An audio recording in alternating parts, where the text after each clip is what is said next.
மன்னார் அருகே கடலில் மீன்பிடித்துக் கொண்டிருந்த ராமநாதபுரம் மாவட்ட மண்டபம் மீனவர்கள் தற்பொழுது கைது செய்யப்பட்டிருக்கிறார்கள். மண்டப மீனவர்கள் 10 பேர் கைது செய்யப்பட்டிருப்பதாக தெரிவிக்கப்பட்டிருக்கிறது. தமிழக மீனவர்கள் 10 பேரை படகுடன் சிறைப்பிடித்து இலங்கை கடற்படை நடவடிக்கையானதை மேற்கொண்டிருக்கிறது.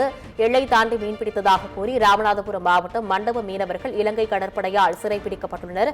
கைதான மண்டப மீனவர்கள் 10 பேரும் மன்னார் கடற்படை முகாமிற்கு அழைத்து செல்லப்பட்டிருப்பதாக தகவல் வெளியாக இருக்கின்றது. தொடர்ந்து தமிழக மீனவர்கள் மீது இலங்கை கடற்படையினர் தொடர்ந்து வலைகள், படகு மற்றும் GPS கருவி உள்ளிட்டவைகளை கைப்பற்றி அட்டூழியத்தில் ஈடுபட்டு வரக்கூடிய இந்த சூழ்நிலையில் இன்றைய தினத்தை பொறுத்தவரை எல்லை தாண்டி மீன்பிடித்ததாக கூறி ராமநாதபுரம் மாவட்ட மண்டப மீனவர்கள் இலங்கை கடற்படையால் சிறைபிடிக்கப்பட்டிருப்பது பெரும் அதிர்ச்சியை ஏற்படுத்தியிருக்கிறது. இலங்கை தெற்கு மன்னார் அருகே கடலில் மீன்பிடித்துக் கொண்டிருந்த ராமநாதபுரம் மண்டப மீனவர்களை இலங்கை கடற்படை கைது செய்து தற்பொழுது அட்டூழியத்தில் ஈடுபட்டிருக்கிறது. தமிழக மீனவர்கள் 10 பேரை படகுடன் சிறைப்பிடித்த இலங்கை கடற்படை அவர்களை மன்னார் கடற்படை முகாமிற்கு அழைத்து சென்றிருப்பதாக தகவல் வெளியாக இருக்கின்றது. தொடர்ந்து இலங்கை கடற்படை தமிழக மீனவர்கள் மீது தாக்குதல் நடத்தி அட்டூழியத்தில் ஈடுபட வரக்கூடியது தொடர்கதையாக இருந்து வரக்கூடிய சூழ்நிலையில் இது தொடர்பாக பல்வேறு கடிதங்களானது தமிழ்நாடு முதலமைச்சர் தரப்பிலிருந்து அனுப்பப்பட்டுக் கொண்டிருக்கிறது.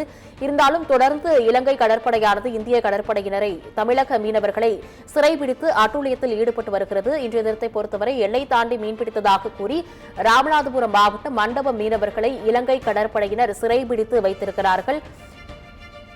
இலங்கை தெற்கு மன்னார் அருகே கடலில் மீன்பிடித்துக் கொண்டிருந்த ராமநாதபுரம் மாவட்ட மண்டப மீனவர்கள் 10 பேர் இலங்கை கடற்படையினரால் தற்பொழுது சிறைபிடிக்கப்பட்டிருக்கிறார்கள். அண்மை செய்தியாக பார்த்தோம்.